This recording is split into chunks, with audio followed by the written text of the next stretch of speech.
Hey guys, welcome to my What I Watched in November video. I know this is very back-to-back with the October one, but I just wanted to get the series rolling, so I hope you enjoy. And I started out November with a classic. My friend Tiana and I have been watching a lot of 2000s, like early 2000s, like rom-coms, comedy stuff. And we started out the month with A Cinderella Story with Hilary Duff. And it's exactly what you think it is. It's a bit corny. It's got a bit of that Disney Channel vibe to it still. But you know, those movies, the thing about like a rom-com and like a particularly like earnest one is you could always watch it, you know, no matter the mood. And a lot of the times there's so many like much denser movies I wish I was in the mood to watch. But then I'm just like, man, I just want to turn on like an hour and a half fluffy story that will make me feel good, and the hero will win and get the girl, or the girl will get the guy, and it all will be good in this world. And sometimes that's what you need, and that's where rom-coms come in. And I'm gonna get more into them as this list goes, but not much to say about Cinderella Story. It's a nice time. And then we watched Brave. My friend Nick Schultz, who you know from some of my videos, and he does his own videos. He was insisting Brave is better than people give it credit for, so we gave it a rewatch, and to be honest, it's quite fun. It's really a rock solid Pixar movie. I think people get a bit down on the bear plot line, but I think the bear plot line is like the crux of the story. You know, every character has such intense stakes when it comes to the bear. You know, the father has his revenge story because he lost his leg, and the mother has this terrifying stakes of losing her mind and just becoming a bear. And then Merida has all the guilt of causing this. And I think all those stakes are very well established and really intense, and they come to a head. Like, my blood was pumping as like this movie neared its climax. You're like, no, don't kill her. That's your wife. You know, it's a fun story. I think it has a bit more of that old Pixar magic than some of their recent stuff. Like, I did not care for like Turning Red much. And Luca was okay, very forgettable. But I think Brave's, you know, in retrospect, given some of the stuff we've been served lately, I think, you know, it's a good mid-tier Pixar, and it is worth rewatching. And up next, back to the early 2000s, we watched Fever Pitch. Me and Tiana were just cranking through the classics. And how can you say anything other than Jimmy Fallon is a wonderful man? It's so funny that for a very brief window, he was the leading man. He was an option for the leading man because he's such a dorky. He has like Ezra Miller kind of energy, just a bit dorky and strange, and maybe not the most convincing actor at all times. But Fever Pitch is a nice, endearing movie about baseball, and if you really like baseball, you could probably really relate to this one. I'm not a huge baseball head, but I did grow up in Massachusetts, so I went to a number of games at Fenway Park. So in that way, the movie's nostalgic, and it's a bit funny. It's you know, the whole thing about like he's so obsessed he can't. No girl wants him because he's too obsessed with baseball, and it's like a funny premise, but it doesn't go. You know, it once again a very cozy watch. You turn it on a night that you don't want to watch an old foreign film. You turn on Fever Pitch, and it's fine. And up next, continuing in that trend, is Uptown Girls, which is a Brittany Murphy early 2000s. I'd call it a rom-com. It has a romance, but it's more just like a comedy, coming of age drama about her and this young girl who both feel kind of lost, played by Dakota Fanning. And I'll be honest, this movie kind of took me by surprise. It has some pretty beautiful shots. It has some pretty amazing moments, and Brittany Murphy gives a very like committed performance, and she's just like, her eyes are so expressive, and it's almost makes it all the more tragic we lost her, because I could see her being like, you know, pushing her like acting in so many directions. And I had no idea she passed away so young. I found that out after the movie.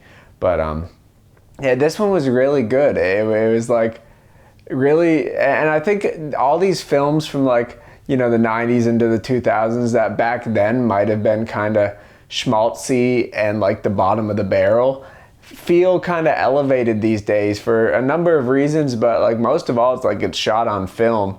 So for the most part, they all look really beautiful. You know, it's like what would nowadays be like the no strings attached, friends with benefits, like that sort of era of comedy, rom-com. Looks so much more nostalgic and grounded and intentional. And on top of that, I think they just treat the story and the characters with a little more heft and a little more believability. They're not all just archetypes, and you know, they're not all just the most basic one-dimensional characters. They let them feel like real people who are complicated while still leaning into those tropes and things that make the movie feel comfortable. And I think that's why I kept going back to those movies this month. Just something to, you know, feel good. You know, a movie to feel good watching, which is rare for me because I often will talk about how much I love movies that make me confront my sadness. So I was confronting my just want to feel good, I guess. And then I watched Hannah and Her Sisters, a Woody Allen movie, which, you know, Woody Allen, I feel like you have to do the disclaimer if you ever talk about his movies where you're like, oh, I don't know about the guy, but and then regardless, Hannah and Her Sisters was a really special movie to watch. I went on a binge of his movies probably like 5 or 6 years ago, and every single one just is so comfortable and reliable. Like, you know what he's gonna give you. It's not like comfortable in the same way a 2000s rom-com is. It's a little more confrontational and uncomfortable, and the characters are more flawed. But with that said, I think his movies walk such a fine line where they're crafted, but they're not like in your face about the craft. Like, he clearly has a style. He lets scenes play out in long single takes and whole conversations play out with just a few moments of blocking. You know, the camera goes doo, doo. You know, he has a very satisfying blocking to his scenes where it's so crafted and intentional and really well done, but you're not being, you know, it's not putting the technical elements above the story. It's just using them to present the story, and it's very satisfying. And Hannah and Her Sisters kind of awoken me after just kind of being in the mood for very simple stuff. I felt like it really turned me around to like, I'm like, I want to watch more stuff like that. It just felt good to watch. And 500 Days of Summer was next, which you know, everyone loved in middle school, high school. I loved it, and I think I still love it. I think part of it, there's a reputation online in the same way that maybe Fight Club has, and I'm sure Joker will eventually have, or if it doesn't already, where it's a bit like cringy, lonely male, like porn. But, you know, you watch it and that's anything but the case, you know, because it's very critical of their main characters, and their main characters aren't supposed to be idolized. And I think people maybe hammer home that point too much because, like, ironically in the movie, he literally misunderstands The Graduate, which had that same problem. So it's making it very blatant, you're not supposed to side with this guy. And I just think the movie's so creative. It makes so many decisions where like so many studio movies would not do that. And you know, I think it's more independent than studio, but you know, it's still big stars and stuff from the time. And I just love it. It has so much expression and so much character where most movies would just settle for less. You know, the expectations versus reality scene is very powerful. People talk about that all the time. But just the structure is really good. I think 500 Days of Summer this time, I just saw how the structure was so smart. Like, you know, you're jumping back and forth between like day 300 and day 1, and then day 400 and day 200. And like, it's just so much, it's such an engaging way to make you feel the relationship. And it's like, with the good comes the bad, and it feels like you're reflecting on a relationship. The movie feels like you're definitely like like looking back on one and seeing the good moments, and then you're like, oh, but can't forget this. Oh, but what about this? You know, the way your brain pushes and pulls in those thoughts is conveyed by the movie structure really well. And up next, watched What's Up, Doc by Peter Bogdanovich. What's Up, Doc is one of the best like screwball comedies I've seen. And I know people talk about it in film circles, but I'm shocked it's not like a classic in the same way, like, I don't know, like a Bill Murray, like Caddyshack or Groundhog Day would be. You know, it feels like something that like the family should gather around and watch, because it really is just insanely entertaining and funny. And it's crazy to me because Peter Bogdanovich, I've only seen 2 other movies. I've seen The Last Picture Show and Paper Moons, I think it's called. And The Last Picture Show is one of the just most devastating, sad movies ever. It's black and white. It's just like Americana distilled into these little vignettes and narratives. And then Paper Moons is like such a gleeful, happy movie, coming of age. This girl and this guy kind of are 2 con artist types. This young girl and like this father figure. And to see him go yet another direction with this movie, What's Up, Doc, and do just such an insane screwball comedy that's so zany and over the top, and like amazing car chases for out of nowhere in the like last act, and they're so good. It's just such an escalation, the whole movie. And I was blown away. I just thought the plotting was so funny, the filmmaking was great, and I'm like, Peter Bogdanovich, I think those are his 3 most famous that I've seen, but I'd love to dive into his deep cuts because he's great. And next I watched, we went to Big Bear for a week, which is a nice place in the mountains, and we got away in the mountains with some friends, and we all watched Jackass #2, which growing up I would watch with my friend Alex, who lived up the street, and we'd die laughing at them getting hit in the nuts. And to be honest, still some of the most visceral like filmmaking ever. You know, the fact that it's real is obviously such a big part of it, but it's just like I'm wincing. I'm like covering my eyes, and there's like horror movies that show so much worse that would never make me cover my eyes like that. Like Jackass is just so like it's like you're part of the gang. It's like you're there laughing with all of them, and it's the most like stupid, like, leaning into like toxic masculinity is like, what if we hit each other in the balls and fucking took our dicks out? It's like the most base level comedy, and it works. It's just so magical. It feels like a miracle that something like that was such a box office success. It lived in this time period where like it stood alone as that thing, whatever that was. Right alongside multi-million-dollar movies, they're just shooting on handy cams as they punch each other, which is so endearing, and it stands the test of time. I really liked Jackass 4 last year. That was equally fun. And yeah, maybe if they make more, it feels like something that can be iterated forever, but also it's like, they're old, I don't want them to get hurt. I'm shocked that they're not in a wheelchair with some of the stuff they do. So yeah. And then also at the cabin, we watched Five Nights at Freddys, which is a new horror movie. It's hampered greatly, I think, by being PG-13. It feels like it could have been way scarier if they did like an animatronic horror movie that was like properly rated R and like really intense. But with that said, it was fine. We laughed and joked over it. It was just like, so passable. And I think that's like what you expect out of like a big property. Is like the property is going to get people in the door. That we don't need to try that hard, but you almost wish they would, because with the aesthetics of the game and stuff, you could see there being something a little more stylized and exciting, like A24's Five Nights at Freddy's. What would that look like? I don't know. Maybe we'll never know. I guess they had that movie Willy's Wonderland or something recently, but people didn't like that, so probably not that.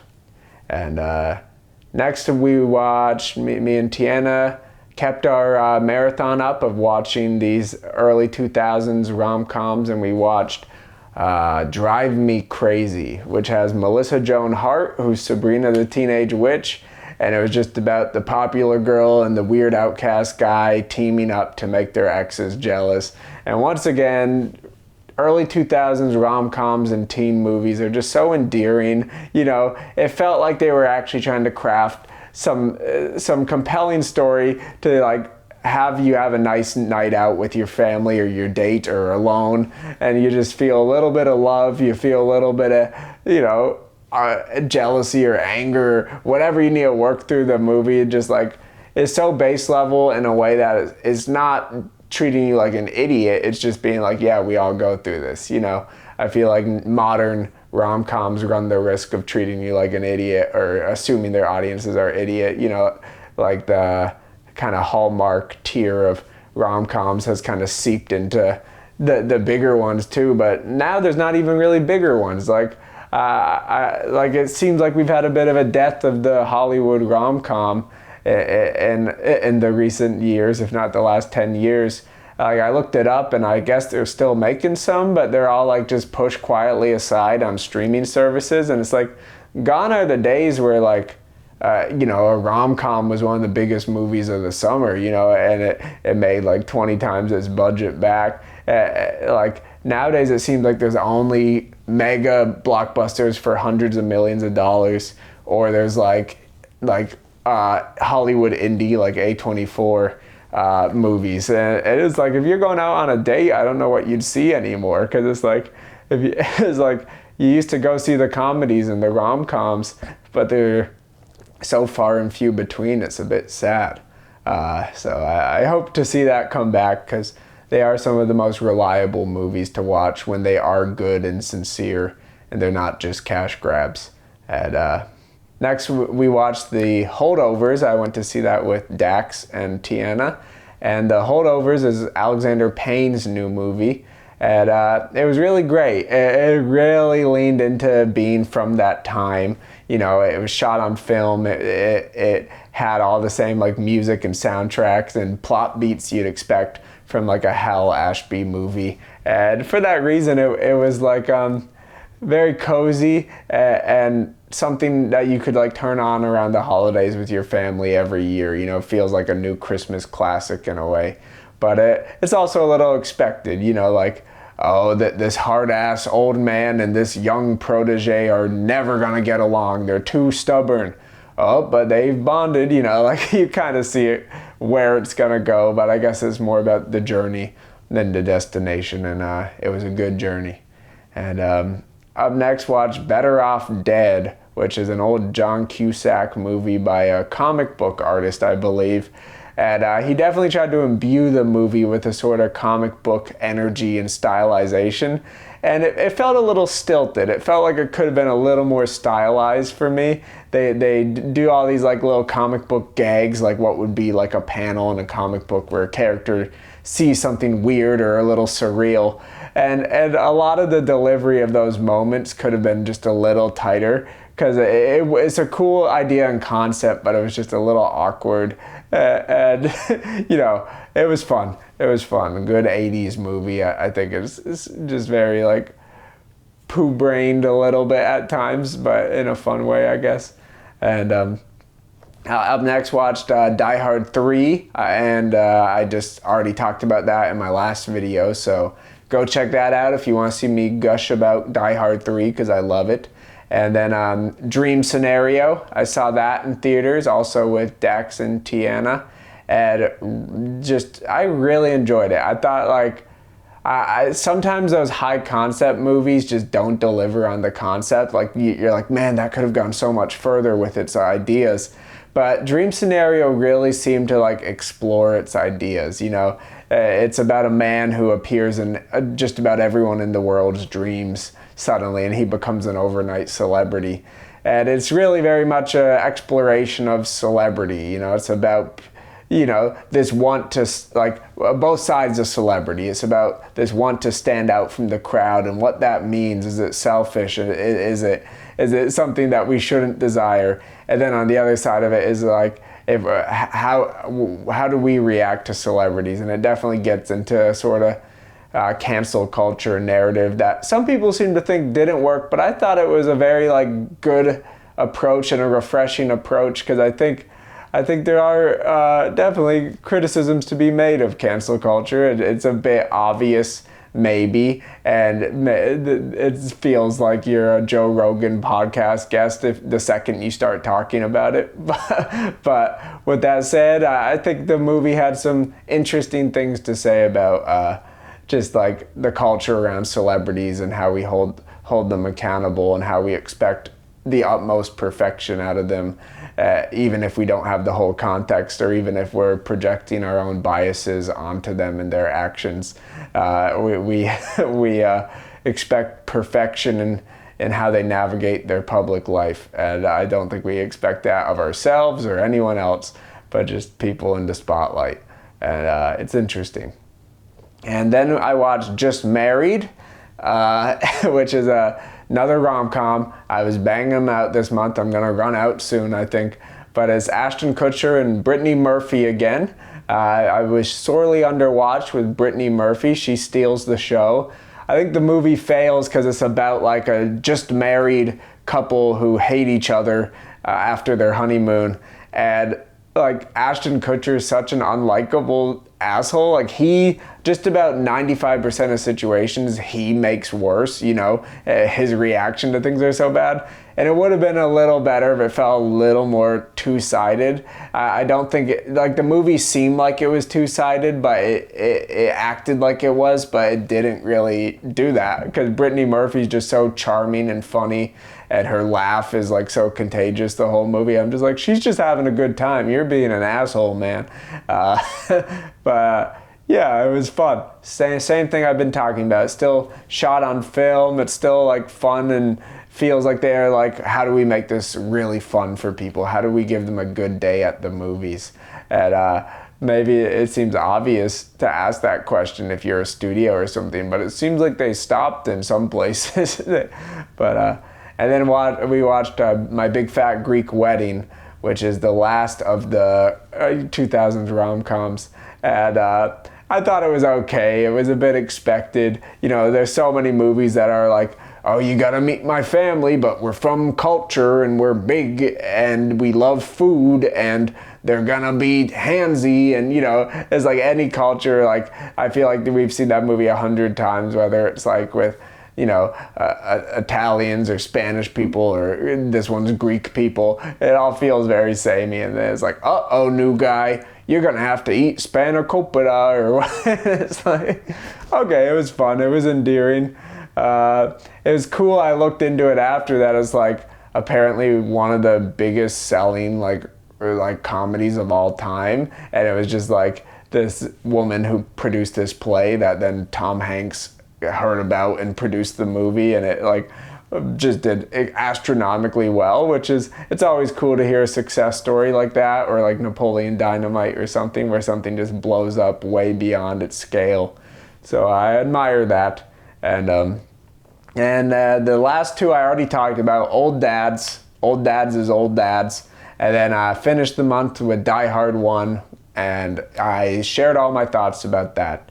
But yeah, it was a good month. The most movies I've watched in a month this year. I've had some real slow months for movies, so I'm glad to just watch a ton of movies. I love when I'm watching a ton of movies, because movies make life good. I love movies. And I love you guys. I hope you're having a nice day. I hope you enjoy these videos. And thank you again, Karsten. I stole your series, and he just uploaded today. So when I upload this tomorrow, it's gonna seem like I really copied from him. So I'll get ready for that. Okay. Bye, guys. Bye-bye.